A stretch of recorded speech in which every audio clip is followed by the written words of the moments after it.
Thousands of people packed Woodland Park in Lexington today for the annual Woodland Art Fair. Lexington Art League and Lexington Parks and Recreations crews have teamed up for the event for the last 40 years. A few of us here at WKYT, including our Mike Linden, were there today. Today marks the start of an event that thousands of people come to every year in Lexington, and the event itself has been going on for 40 years. It's the start of the 2015 Woodland Art Fair. More than 200 art vendors from all over the country are in Lexington this weekend for one of the largest events of the summer. Organizers say more than 25% of those vendors are local to Kentucky. Lexington is a really remarkable community in the fact that the arts are supported in a very, very broad and really impressive way here in our community. Harris expects a record crowd of more than 75,000 people at the park the next 2 days. For some vendors, it's the first time at the fair and in the Bluegrass State. I think the people are great. I think all the other artists have been very nice and very welcoming towards being here in Lexington. Some fair goers say attending the Woodland Art Fair is an annual tradition. I definitely put it on the calendar when I remember to. I always know it's going to be in August. I don't always remember the weekend, but I always remember that it's going to be in August and make plans to attend either the Saturday or the Sunday. While organizers expect the fair to continue to grow, some still remember the first year of the fair 40 years ago. There weren't as many vendors or anything like that, you know, but now it's really big. Admission to the art fair is free all weekend. The work that's coming to our city for this fair is really spectacular, and there's something really for everyone. In Lexington, Mike Linden, WKYT. The Woodland Art Fair runs tomorrow, too, from 10 to 5. And be sure to say hi to those of us hanging out at the WKYT booth. It's been a year since a young man was killed in a Scott County car crash. The teenage girl who survived the crash is now sharing her story, along with an important message for drivers. An overnight shooting sends 2 people to the hospital. Lexington police fill us in on their search for the shooter. Coming up, we'll take you out to Woodland Park and show you what's going on at the 40th anniversary of the Woodland Art Fair. Tracking, alerting, protecting. WKYT News starts now with breaking news. Rescue crews are on the scene of a possible drowning. You're watching WKYT on the CW Lexington. I'm Kristen Kennedy. Right now, we know Whitley County search and rescue crews are at the spillway at Laurel Lake. We still don't know if crews are actively searching for someone, but a nearby marina tells us there was an accident out there. We have a crew headed that way. We'll post all updates on our website, WKYT.com. Now to our top story. A long, painful year for 2 families affected by a deadly crash. 18-year-old Darley Morales Garcia died when his car ran off the road 1 year ago. 16-year-old Dolores Cepeda was in the car with him. She survived. Tonight, WKYT's Mark Barber is talking with her about her recovery and her message to other drivers. He has our top story at 6. Dolores Cepeda doesn't visit this spot on Lyle Road often. It's painful to see where her best friend, Darley Garcia, died a year ago. We all miss him so much, and every day that goes by, it's hard. The case is still moving through court, so Cepeda can't talk about the crash, but she is able to talk about her friend. Many people thinks that he was drunk and drugged and everything. He wasn't. Scott County deputies say they don't know who was driving when the car crashed into this tree, flipped and rolled. The sheriff tells us the car could have been speeding when it crashed. Garcia was killed instantly.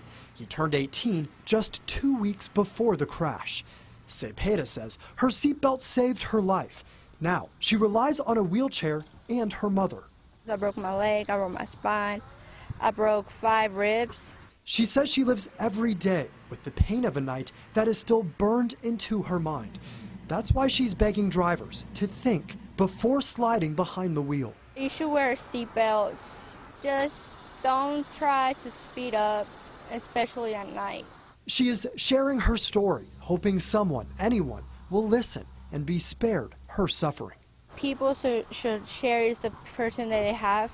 In Georgetown, They should spend every single time with them. Mark Barber. You don't know when's the last time you will be able to see them.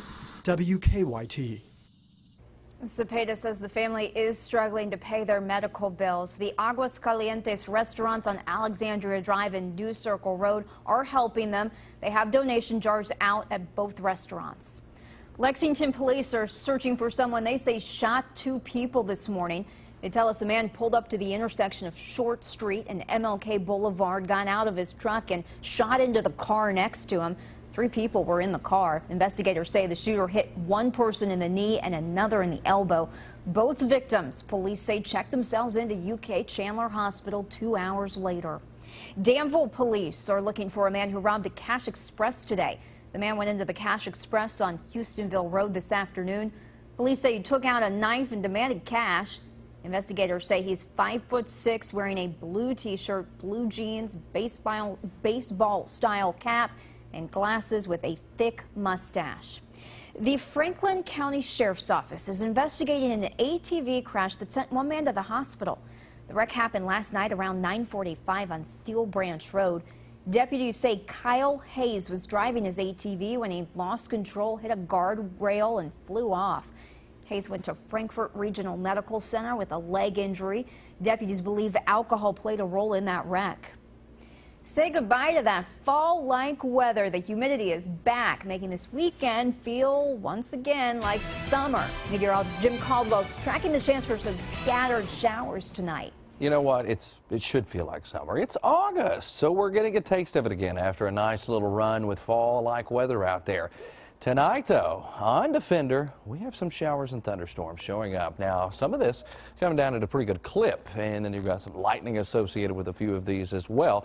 So we lock it in to check on a few of these. You go around the Berea area, getting in on some of the lighter rain, probably hearing the thunder off in the distance, but the bulk of the activity has now kind of extended down into Jackson County. We move back out toward the west as well, just to the south of Stanford.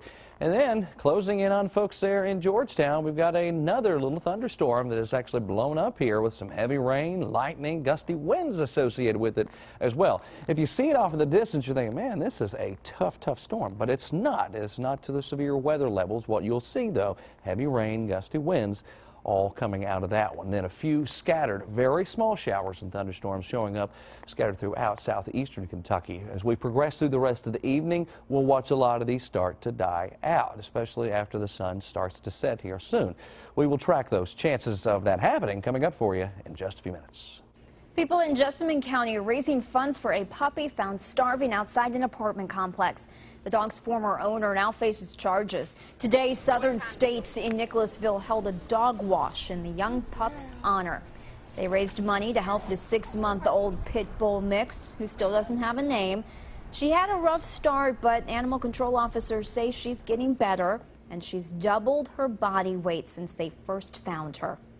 She lived in a crate for the first 6 months of her life, and now she's able to get out and be out in the community and see things and meet people, meet other dogs, and every day she just gets a little bit more and more comfortable with being out and about.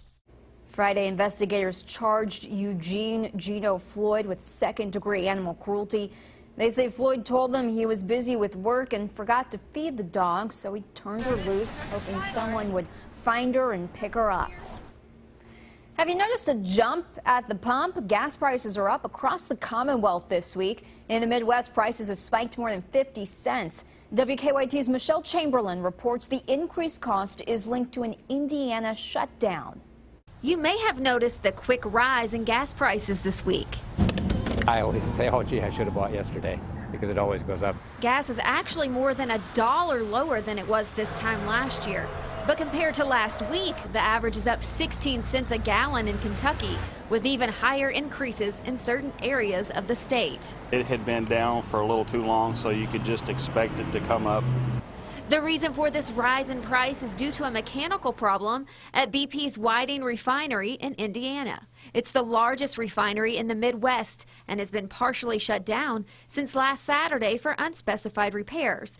It's causing the impact on gas prices across the Midwest and even here in Kentucky.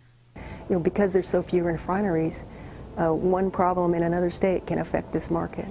At the Shell gas station in Hamburg, gas prices were $2.39 per gallon Friday morning. I spoke with store manager Jackie Robinson. She said people were rushing in to get gas at that price. But at noon the same day, it went from $2.39 to $2.69 per gallon. I wouldn't be surprised, could go up, 50 cents to $1 with this disruptance in Indiana. It really depends on how quickly they can fix the problem that they're having. In Lexington, Michelle Chamberlain, WKYT. BP is warning customers it could take 2 weeks to fix repairs at the refinery.